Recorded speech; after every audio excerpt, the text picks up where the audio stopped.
نن درته د موبایل یو ډېر زبردست سیټینګ درښایم.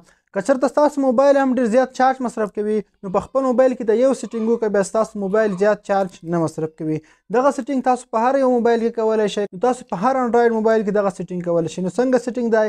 آی ډي فالو کوئ، ویډیو سیو کوئ د ځان سره او آی ډي ویډیو سره لایک کوئ. دوستانو د هغې لپاره به تاسو کې راپشئ په خپل موبایل کې سیټینګ ته به راشئ. کله چې تاسو د خپل موبایل سیټینګ ته راغلی لاندې به راشئ دوستانو، دلته تاسو ته بیټري اپشن راځي. په بیټري اپشن باندې به تاسو ورته کلیک واخلئ.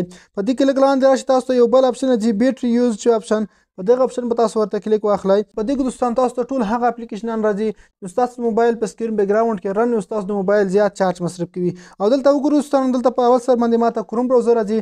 ماته وایي چې ستاسو کروم براوزر 18% چارج مصرف کوي.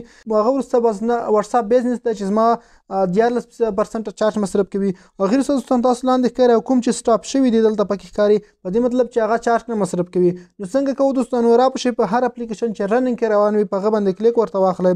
لاندې تاسو ته اوپشن راځي فورس سټاپ اپشن، په دغه کلیک واخلئ او دا به سټاپ شي.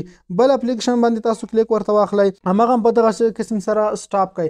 د هغې وروسته دوستانو کله چې تاسو دغه اپلیکیشن په خپل موبایل کې د رن نه سټاپ کړ نو ستاسو په موبایل کې چارج زیات نه مصرف کوي. د دې فایده دا دوستانو که چېرته هم تاسو کوم اپلیکیشن نه استعمالوئ نو هغه اپلیکیشن ستاسو په موبایل کې رن وي په بیک ګراوند کې او ستاسو نه ډېر زیات چارج مصرف کوي.